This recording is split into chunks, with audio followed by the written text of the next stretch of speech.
मंत्री ने कहा, जो उनका अभिभाषण रहा, उन्होंने आलोचना करी कि कम्युनिस्टों का कब्जा हो चुका है कांग्रेस पर।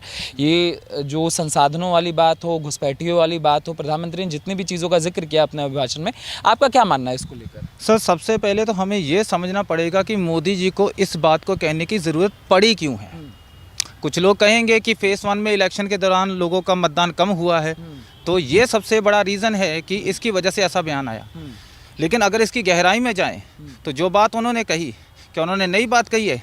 अगर थोड़ा सा पीछे चलें और थोड़ा ज़्यादा चलते हैं, लगभग 10 साल पहले, 8-10 साल पहले जो पूर्व प्रधानमंत्री थे सरदार मनमोहन सिंह जी, उनका बयान मुझे आज भी याद है, जो उन्होंने वीडियो में बोला था कि इस देश के संसाधनों के ऊपर पहला जो हक है वो मुसलमानों का है। तो मैं यही समझना चाहता हूँ, मुझे कोई दिक्कत नहीं है, लेकिन मुझे थोड़ा उसका एक फैक्ट जानना, उसका रीज़न क्या है। ये बात जो आप किस आधार के ऊपर कह रहे हो, इसका बेस क्या है? अगर आप कह रहे हैं उनका पहला हक है, चलिए थोड़ा सा विश्लेषण करते हैं। जिसको आप माइनॉरिटी बोलते हैं, मैं उसे सो कॉल्ड माइनॉरिटी बोलता। अब क्यों? कनाडा, ऑस्ट्रेलिया जैसे देशों की आबादी 6-6, 7-7 करोड़ है, इनकी आबादी 14.2 करोड़ है। तो भैया इतनी आबादी में 2-2 देश तैयार हो जाते, तो माइनॉरिटी रहे कहाँ? माइनॉरिटी हमें उनको रखेंगे जिनकी आबादी, जैसे एग्जांपल देता हूँ मैं आपको, जैन कम्युनिटी है 0.4%, ठीक है, पारसी है 0.006%, सिख है 1.7%, बुद्धिस्ट है 0.7%। और अगर इनकी उपलब्धियों की बात करूं तो जैन सबसे पढ़ी लिखी कम्युनिटी है, 86% पढ़े लिखे हैं। सबसे अमीर माइनॉरिटी की बात करूं तो पारसी सबसे अमीर माइनॉरिटी में से आते हैं। सबसे एंटरप्रेन्योर जिनके सबसे खुद के बिजनेस रन करे, उसमें सिख पहले हुआ। अब बात करते इनकी, अगर इतिहास में जाएं तो जब देश का बंटवारा हुआ था 565 रियासतों में ये देश बटा हुआ था। सही, ठीक है सर। और उस 565 रियासतों में से कितनी रियासतें मुस्लिम थी? हैदराबाद, जूनागढ़, श्रीनगर, मैसूर, भोपाल, अगर पटियाला की छोड़ दूँ तो सिख रियासत भी नहीं थी।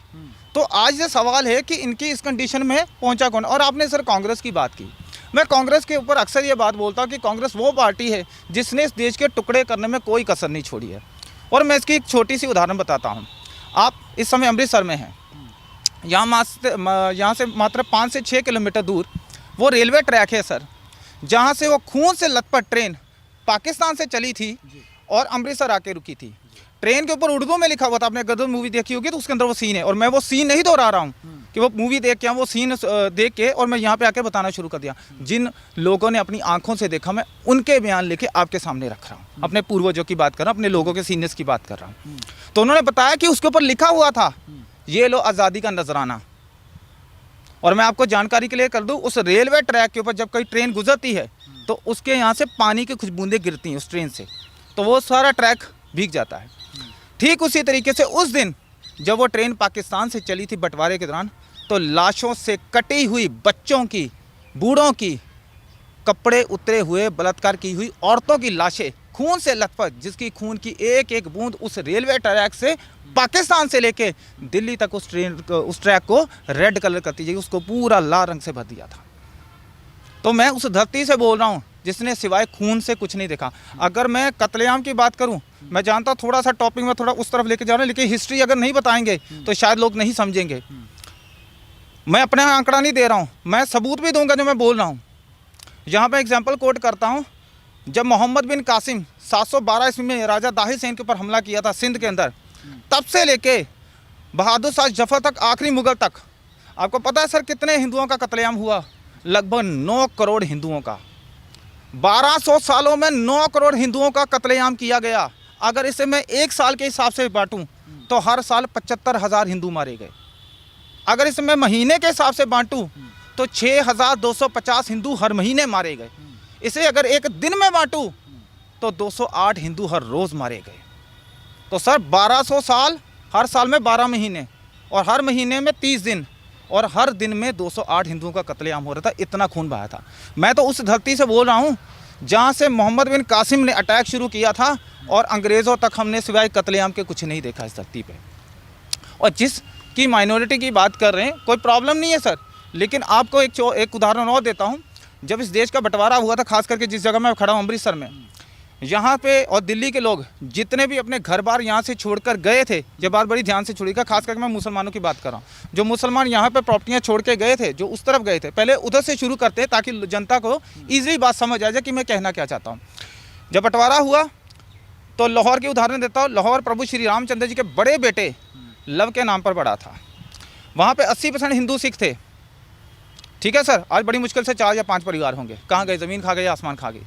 बंटवारे के वक्त तो इन्होंने बहुत कुछ ले लिया। वहाँ पे जितनी भी प्रॉपर्टियाँ छोड़ के वो यहाँ पे आए थे, उन प्रॉपर्टियों के ऊपर आज उनका कब्जा है।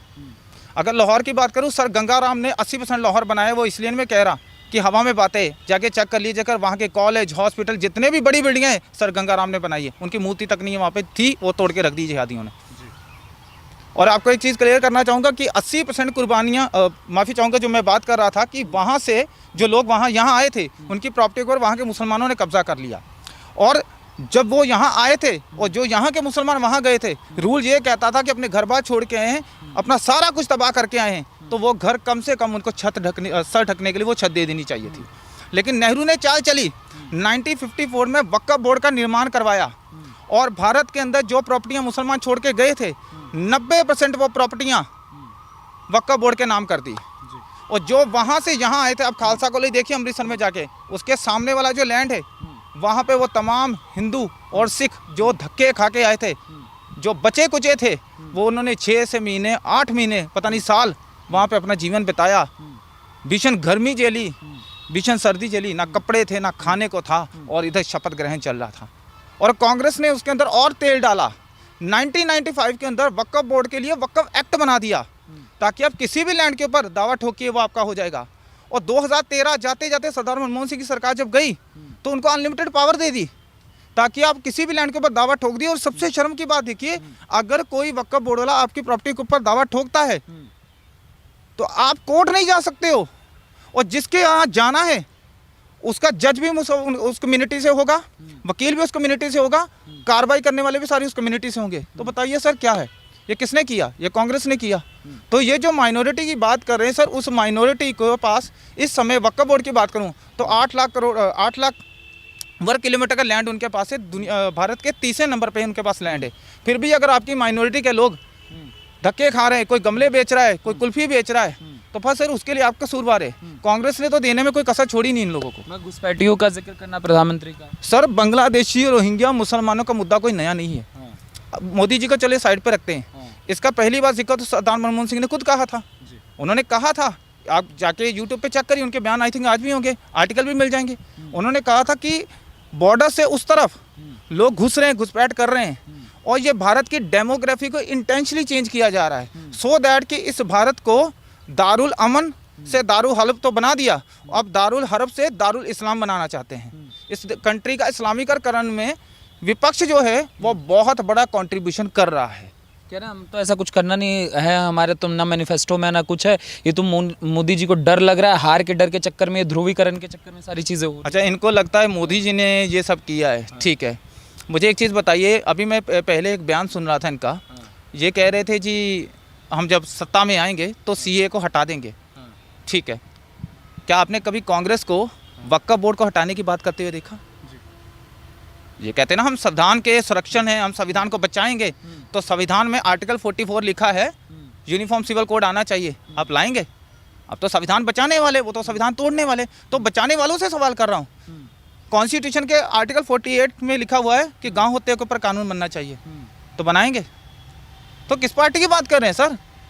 जिसने पंजाब का टुकड़े टुकड़े कर दिए, जिसने बंगाल के टुकड़े टुकड़े कर दिए, जिसने इतना कत्लेआम किया कि मैं उसको गिनती में नहीं बता सकता। अभी जो मैंने आंकड़ा दिया थोड़ी देर पहले, कितने लोग मारे गए, अब मैं सबूत देता हूँ इसका।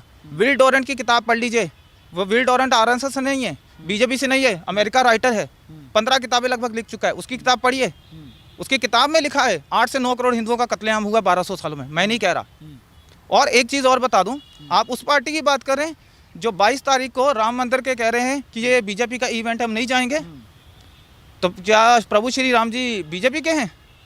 बीजेपी जब नहीं भी थी 1980 में, उससे पहले राम जी को मानने वाला कोई नहीं था। मेरे दादाजी मानते थे, तब तो बीजेपी नहीं थी। मेरे परदादा जी मानते थे, तब तो बीजेपी नहीं थी। मेरा बाप जब पैदा हुआ तब भी बीजेपी नहीं थी। तो वो तो सारे राम राम करते आ रहे हैं। तो क्या बीजेपी के सिर्फ राम जी हैं? और हाँ, विरोध करें भी क्यों ना, ये तो वही पार्टी है ना। जिनके पहले प्रधानमंत्री पंडित जवाहरलाल नेहरू 19 सितंबर, डेट बता रहा हूँ ध्यान से सुन लीजिएगा, 19 सितंबर 1959 को बाबर की दरगाह के ऊपर गए थे अफगानिस्तान सिर झुकाने के लिए। उसके बाद अब सबूत भी दे रहा हूँ, इंदिरा गांधी 1968 किताब बाय नटवर सिंह, उनके जो उस समय के विदेश मंत्री थे, उनकी किताब पढ़ लीजिए। वंस आई थिंक किताब का नाम है one life is not enough. उस किताब के अंदर एक पैराग्राफ है, उस पैराग्राफ के अंदर इंदिरा गांधी के बारे में उन्होंने क्या लिखा कि जैसे वो बाबर की दरगाह से, दरगाह नहीं बोलूँगा, उस कब्र से जैसे वो झुक के आई, तो उन्होंने एक इंग्लिश में लाइन बोली, वो क्या था, I have had the brush with our history. इसका हिंदी में अनुवाद कर देता हूँ। इसका मतलब है कि आज मेरा सामना मेरे इतिहास से हुआ। कौन से इतिहास से की बात कर रहे हैं? आपका बाबर से क्या लेना देना है? फिर 1976 के अंदर इंदिरा गांधी और राजीव गांधी फिर गए, और उसके बाद 2005 के अंदर ये राहुल गांधी दोबारा से बाबर के उस टॉम पे गए। तो इनकी 4 जनरेशन बाबर के सामने झुक चुकी हैं, लेकिन इनकी 4 में से एक भी जनरेशन का एक भी बंदा आज तक अयोध्या नहीं गया। और किस ये अभी बात कर रहे हैं, 2007 में एफिडेविट दिया था इन्होंने कोर्ट में कि राम एक काल्पनिक पात्र है, राम का कोई वजूद नहीं है। किसने दिया था? इसी पार्टी ने दिया था ना। शर्म आनी चाहिए उन लोगों को जो आज इनको वोट डालते हैं। आज हिंदू, सॉरी टू से, सच्चाई बोल रहा हूँ, मैं खुद हिंदू हूँ, लेकिन को बोलूँगा वही जो सच है। मैं किसी को इम्प्रेस करने के लिए नहीं बोलता कि ये सच नहीं है कि दारू की बोतल के लिए, 500 के नोट के लिए आज हिंदू बिकता है। फ्री बिजली दे दो, फ्री पानी दे दो, फ्री सिलेंडर दे दो, खाने को फ्री दे दो, बस बिक जाता हूँ। वोट जहाँ बोलोगे डाल दूंगा। उसको राम से नहीं लेना था। ये सबसे बड़ा कारण है। 35,000 मंदिर टूटे हुए हैं और इनको क्या चाहिए? उसके ऊपर मस्जिदें खड़ी हैं। तो प्रधानमंत्री को क्यों आवश्यकता पड़ी ये सब बताने की? सर लोगों को भी पता है, और बताने की जरूरत इसलिए पड़ी क्योंकि जब शरदा के 35 टुकड़े हुए थे, लोग भूल गए। जब बदायूं में 2 बच्चों का कत्लेआम हुआ, छोटे छोटे बच्चों का, जिनको शायद दुनिया का भी नहीं पता, लोग भूल गए। जब महाराष्ट्र में कोहली जी का कत्ल हुआ, लोग भूल गए। जब राजस्थान में, अभी कर्नाटक में, अभी राजस्थान में जो कन्हैया लाल जी की हत्या हुई, लोग भूल गए। और बेंगलोर में जो नेहा का कत्लेआम हुआ लव जिहाद के नाम पे, वो भूल गए। भारत के लोगों की यही बड़ी प्रॉब्लम है सर, मर भी जाते हैं, भूल भी जाते हैं। और इनको याद दिलाने के लिए किसी ना किसी को तो बोलना पड़ेगा, ताकि इनके उस मरे हुए ज़मीर को जगाया जा सके और इनको याद दिलाया जा सके कि ये वजूद की तुम्हारी आखिरी लड़ाई है। अगर अब नहीं जागे तो बेटा ये याद ज़रूर रखना कि वो दिन दूर नहीं है जब तुम लोग एक इतिहास की किताबों में सिर्फ पढ़ाए जाओगे, तुम्हारा कोई वजूद नहीं बचेगा। और इसका एक इम्पॉर्टेंट पॉइंट बता के ख़त्म कर रहा हूँ। दुनिया में 27 पुरानी सिविलाइजेशन थी, 25 ख़त्म हो चुकी है, जिसमें ग्रीक सिविलाइजेशन की बात करूँ, रोमन सिविलाइजेशन की बात करूँ, इजिप्ट की बात करूँ, मेसोपोटामिया की बात करूँ, बहुत सारी हैं। ठीक है, ओल्ड इजिप्शियंस की बात करूँ, माया से सिविलाइजेशन की बात करूँ, उसमें से 2 बची हैं। एक है भारतीय सिविलाइजेशन, एक है चाइनीज़ सिविलाइजेशन। और अगर इस लड़ाई को इस तरह, अगर अब हम नहीं जाकर, हमने उस पार्टी के खिलाफ कम से कम वोट नहीं किया जिसने हमें इस स्टेज पे लाके खड़ा किया है, तो सर सॉरी टू से, ये हमारे सनातनियों के आने वाले मात्र आखिरी 2 दशक होंगे। उसके बाद हमारा इतिहास सिर्फ और सिर्फ इतिहास की किताबों में पढ़ाया जाएगा। शायद इसी डर को ध्यान में रखते हुए मोदी जी को ये बात बोलने की स्टेज से ज़रूरत पड़ी। सर मैं एक पॉइंट, सॉरी मैं भूल गया था, बहुत इंपॉर्टेंट पॉइंट था जो मुझे शायद पहले ऐड करना चाहिए था। ये क्यों बोला गया, इसका जवाब मैं सिर्फ एक लाइन में दे देता हूँ। एक किताब है जो गुरबचन सिंह तालिब ने लिखी थी, और एक जानकारी और क्लियर कर दूं आपके दर्शकों के लिए, ये किताब बीजेपी के बनने से लगभग 30-40 साल पहले लिखी गई। तो ये मत कहना कि आरएसएस वाले लिखा है, बजरंग दल वाले लिखा है, फलाना फलाना फलाना। उस किताब को पढ़ लें, एक्चुअल में पंजाब में क्या हुआ था और किसने किया था, कितना हुआ था, कितना कत्लेआम हुआ था। उस किताब को पढ़ने के बाद सारे लोगों के रोंगटे खड़े हो जाएंगे और ये क्लैरिटी मिल जाएगी कि आखिर प्राइम मिनिस्टर मोदी जी को ये बयान देना क्यों पड़ा। ये बहुत इंपॉर्टेंट पॉइंट है, इसीलिए मैंने इस किताब को कोट किया। तो मैं आपके दर्शकों को कहूँगा, ये किताब आप खरीदिए, पढ़िए, और उस किताब को पढ़ने के बाद ये खुद जानिए कि आखिर ये मैसेज देने की ज़रूरत क्यों पड़ी। क्योंकि मैं बहुत ज़्यादा डीपली बोलूँगा तो लंबा एपिसोड चला जाएगा, लेकिन मेरे मैसेज को अगर आप समझना चाहते हैं, डिकोड करना चाहते हैं, तो मैंने आसान तरीका बता दिया है भाई, उस किताब को ज़रूर पढ़िए। सर आपने जो अभी बात कही, मोदी जी के मैसेज को मैं 2-3 लाइन में डिकोड कर देता हूँ। उनको ये कहने की ज़रूरत का, उन्होंने अभी आपने शायद एक शब्द प्रयोग किया था कि विपक्ष ये कह रहा है कि मोदी जी ध्रुवीकरण कर रहे हैं। ठीक है सर, अब तक आप अगर मैं वक्फ बोर्ड का नाम ले लीजिए, माइनॉरिटी कमीशन का नाम ले लीजिए, अल्पसंख्यक मंत्रालय का नाम ले लीजिए, 2011 में ये एक वायलेंस बिल लेके आए थे जिसमें ये बिल्कुल जो बीजेपी की वजह से पास नहीं हो पाया। और जहाँ तक मैंने उस बिल को थोड़ा सा स्टडी किया, मैं जानता हूँ कि अगर वो बिल पास हो जाता तो उसमें ये लिखा था कि जब भी दंगे होंगे तो रिस्पॉन्सिबल हमेशा मेजोरिटी ही होगी, और मेजोरिटी को एक्सप्लेन करना पड़ेगा कि ये दंगा क्यों हुआ। अगर माइनॉरिटी की तरफ से होता है तो रिस्पॉन्सिबल फिर भी मेजोरिटी को। और आप सोच के देखिए, अगर वो बिल पास हो जाता तो इस देश की मेजोरिटी का क्या हाल होता। ये कहते अच्छा, तो तुष्टीकरण कौन कर रहा है? आप अपीसमेंट पॉलिटिक्स की बात कर रहे हैं, तो सबसे बड़ी अपीसमेंट पॉलिटिक्स तो आप कर रहे हैं। 1954 से पहले नाना जी, और उसके बाद आते आते आपके मनमोहन सिंह जी। और मनमोहन सिंह जी तो खाली फेस थे, पीछे कौन कमांड दे रहा था ये हम सबको पता है। तो ये जो ध्रुवीकरण की बातें करते हैं ना, ये कौन कर रहा है, ये इसके कोई छुपा नहीं है। एक पॉइंट और ऐड इसमें कर देता हूँ। आपने एक पॉइंट अभी और ऐड करे कि मोदी जी को ये बोलने की क्यों ज़रूरत पड़ी है। सर, ये जो पास्ट में ये जो लॉ लेके आए थे ना, जिसमें से ये 3-4 तो अभी मैंने गिना, जिसमें वक्फ एक है, यूनिफॉर्म सिविल कोड को ना ला। अच्छा, इसके ऊपर एक पॉइंट आप ऐड करें, इंटरेस्टिंग है। मुस्लिम पर्सनल लॉ बोर्ड कौन लेके आया था? इंदिरा गांधी। ठीक है, तो ध्रुवीकरण किसने किया? अगर आप कहते हो ये देश सेकुलर है, सबको बराबर मिलेगा, सबके साथ सबके पास बराबर के अधिकार है, तो पर्सनल लॉ बोर्ड का तो कोई लॉजिक नहीं है ना सर। अगर क्रिमिनल लॉ, अगर CRPC सबके लिए अलग है, क्रिमिनल प्रोसीजर कोड, ठीक है, तो फिर CPC सिविल प्रोसीजर कोड सबके लिए क्यों नहीं है? एक बंदा 4 शादियां करेगा, एक बंदा 1 करेगा, हमें कोई दिलचस्पी नहीं है कि हम भी 4 ही करें। लेकिन सर, अगर समझना चाहिए तो देखा जाए, अगर एक बंदा 4 शादी कर ले तो कोई सज़ा नहीं, लेकिन एक बंदा अगर दूसरी शादी करेगा तो उसको 7 साल की सज़ा। तो तुष्टीकरण किसने किया? ये लॉ तो बीजेपी नहीं लेके आई, ये तो कांग्रेस लेके आई थी। तो अपीसमेंट की पॉलिटिक्स कौन करता है? जनता इतनी बेवकूफ़ नहीं है सर। इंटरनेट का ज़माना है, सब कुछ वहाँ पे जाके चेक किया जा सकता है। जिस 2011 के बिल की बात कर रहा हूँ, मैं चाहता हूँ जनता की वो जाके चेक करे। जो मैं बोल रहा हूँ उसका PDF आज भी है। बिल्कुल सर। और अच्छा, एक चीज़ और बताइए, ये ठीक है इतिहास है, प्रेजेंट नहीं है, लेकिन सर इतिहास से जो लोग सीखते नहीं है ना, वो लोग इतिहास बन जाते हैं। जैसे मैंने पहले बोला, समझने वाले समझ जाएंगे, अगर नहीं समझे तो फिर विलुप्त होना तय है। ठीक वैसे ही जैसे बहुत सारे जानवर और बहुत सारे पक्षी आज इस दुनिया में नहीं है, वैसे ही ये सिविलाइजेशन खत्म हो जाएगी। और वो पता क्या है? पाकिस्तान का टुकड़ा, जिस लैंड पे वो लोग रह रहे, वो उनका अपना खरीदा हुआ नहीं है, इसी भारतवर्ष का था, काट के हमने उनको दे दिया। और उसके बदले में उन्होंने हमें गिफ्ट में 22 लाख हिंदू सिखों के कत्ल करके भेजे। 22 लाख। कोई सर 22 बंदे या 22,000 नहीं, मतलब 22 लाख ये गिनती। अगर मैं 22 लाख, अब ज़रा इमेजिनेशन में लेके जाता हूँ थोड़ा सा आपको, 22,000 लाशों को एक रोड के ऊपर बिछा दीजिए और आपको चलने के लिए बोलता हूँ, तो आप सर इमेजिनेशन करके देखिए कि ये रोड लाशों का भरा हुआ कहाँ से शुरू होगा। एज अ थोड़ा सा इम्प्रैक्टिकल सी एग्जांपल दूं, अमृतसर से शुरू होगा तो दिल्ली तक जाएगा, जहाँ पे लाशों ही लाशों का ढेर होगा। इतनी लाशें काट के भेजी, और उसके बदले में हमने भी उनको बहुत अच्छा गिफ्ट दिया, और वो गिफ्ट था 55 करोड़ रुपये। वो किसने दिया था सर? इन्होंने दिया था। किस लिए दिया था? हमारे देश का टुकड़ा काट के लेके जाने के लिए, इसलिए 55 करोड़ दिए थे, या 22 लाख मार के जो बेचे थे इसलिए दिए थे।